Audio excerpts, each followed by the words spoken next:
Hey mga bro, sakto nga tapos ng FIBA OQT. Ito namang SMB at ang SMC Group ay gusto nang gumalaw dito po kay Mikey Williams mga brods Ay alam naman natin marami na tayong reports dito kay Mikey na kesyo dito siya mapupunta ditong team or mga brods talagang iwi-wave ito ng TNT Tropang Giga. Pero hindi nyo ba alam ito pong San Miguel Beermen kasi ay nakaabang na kay Mikey Williams. Alam naman natin ito pong si Williams ay nababalita nga ito pong TNT Tropang Giga gusto na talaga itong pakawalan na dahil yun nga napakasakit din sa ulo dahil yun nga ito pong si Mikey Williams inofera na ng malaki talaga ng TNT Tropang Giga. Siya na lang hinihintay mga kabrods, hindi pa bumabalik dahil bali-balita nga nasa 1 million pataas ang offer na ng TNT Tropang Giga kamakailan lang pinost mga kabrods pero hindi pa rin nagre-respond ito pong kampo ni Mikey Williams. Dahil ito na nga mga brods ay ayon din ito sa ating mga reports ito pong agent ni Mikey Williams gusto ring patusin ito pong offer ng TNT Tropang Giga para naman magkaroon din ulit ng chance ito pong si Mikey. Pero ayon din sa mga ibang reports natin gusto nang i-trade or magpa-trade ni Mikey Williams dito po sa TNT Tropang Giga at hindi na nila ito tatanggapin pa yung offer na malaki ng TNT Tropang Giga dahil may gusto nga itong kupunan. Dahil yun nga may mga reports tayo na itong si Mikey Williams it's either Barangay Nebra or SMB Magnolia or sa mga kahit anong ibang independent teams ito pupunta. And may mga reports din tayo Mapa Japan B-League or KBL gustong puntahan ni Mikey Williams if ever man ma-release na siya ng TNT Tropang Giga. Alam naman natin napaka-busy rin kasi ng SMC Group lalong-lalo na isa rin sila sa mga tumulong sa Gilas Pilipinas sa ating FIBA Olympic Qualifying Tournament pero tapos na rin yun mga kabrods kaya dito na sila nakafocus na dahil next month na magkakaroon tayo ng Governors Cup 2024. 6'6" ang height na import limit natin mga kabrods kaya nga gusto rin ng SMB na magpalakas lalo dahil syempre medyo dinamdam din nila yung pagkabigo nila sa Meralco Bulls dahil yun nga ang ganda ng lineup ng SMB pero nabigo pa rin.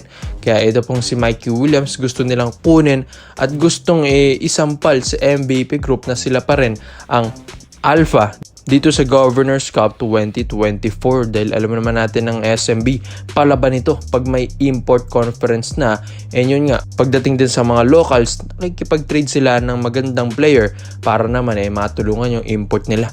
Well, alam naman natin yung skill set ni Mikey Williams sa mga kabrods mapa PBA, mapa kahit anong kupunan yan, mapa international talagang binibigay niya yung kanyang best. Hindi rin naman mananalo ng 2 kampyonato ang TNT Tropang Giga nang hindi dahil kay Mikey Williams. Kaya iba yung impact ni Williams sa mga broads. Lalong-lalo na nandito pa yung kanyang best friend na sinabi na natin matagal na ito pong si Chris Ross mga kabrods, diba? Alam naman natin matalik na kaibigan yan ni Mikey Williams kaya hindi na sila mahihirapan pang makontak si Williams dahil si Chris Ross pa ang isa sa team captain ng SMB ang contact nila kay Mikey Williams sa mga bros. Dahil bali-balita rin 1 million mahigit din yung gustong i-counter ng SMB na offer kay Mikey Williams.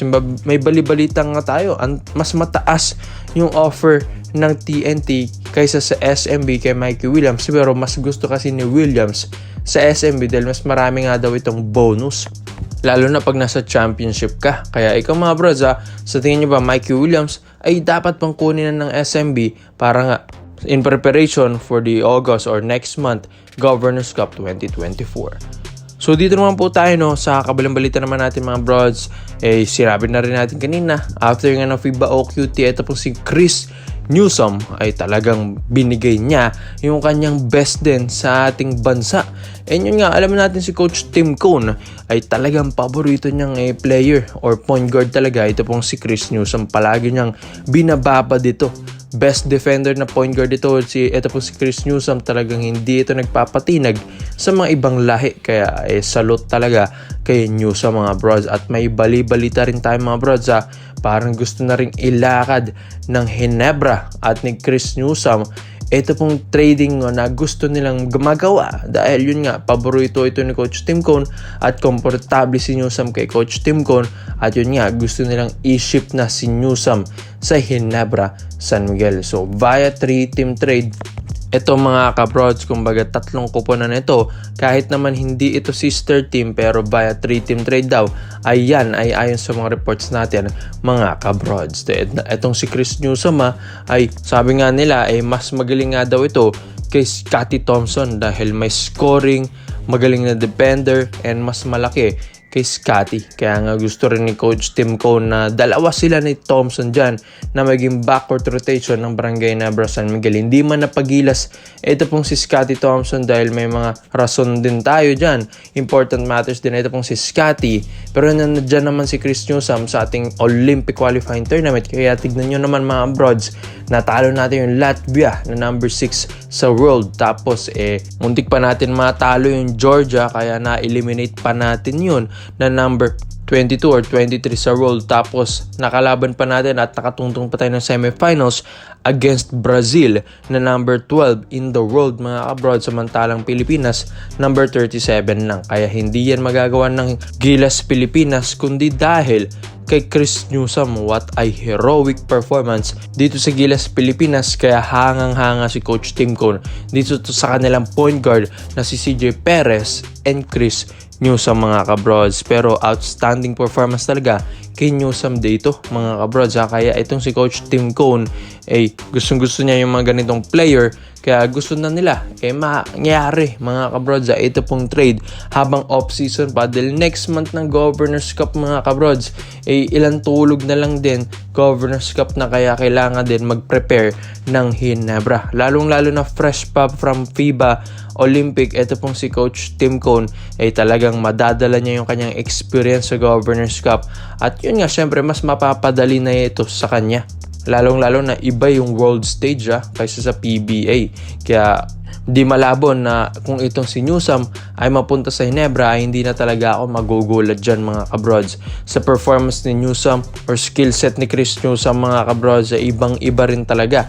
Kaya dito sa Barangay Ginebra San Miguel, makuha man itong si Newsome ay mga kabrods talagang ayawan na. Magaling na point guard, magaling na defender, mataas tumalon, 6'2" ang height mga kabrods. Dahil nga sa mga ganyang performance ni Newsome sa FIBA mga kabrods ay nagkakaroon na nga daw ito ng offers overseas mga brods. Hindi nga lang ito makaalis dahil syempre Meralco Boats ito, medyo malaki ang bigayan sa kanya dito ni Boss MVP. Pero yun nga, dun sa via 3-team trade mga kabrods may bibigay dito ang Ginebra at yun nga, ang isa rin sa involved dito ay yung Northport Batampier and ito pong Meralco Bolts dito mga kabrods. Gaya ko mga brods, at sa tingin nyo ba ito po pong si Chris Newsome ay babagay sa Barangay Ginebra San Miguel with Coach Tim Cone? Pero para sa akin mga brods, bagay na bagay yan dahil napatunayan na nila sa world stage Kaya komento mo lang pwede mo dito mga brods at isa-isa natin yan. Salamat po sa panonood mga brods. This is Overrated Highlights. Yun lang, I'm out.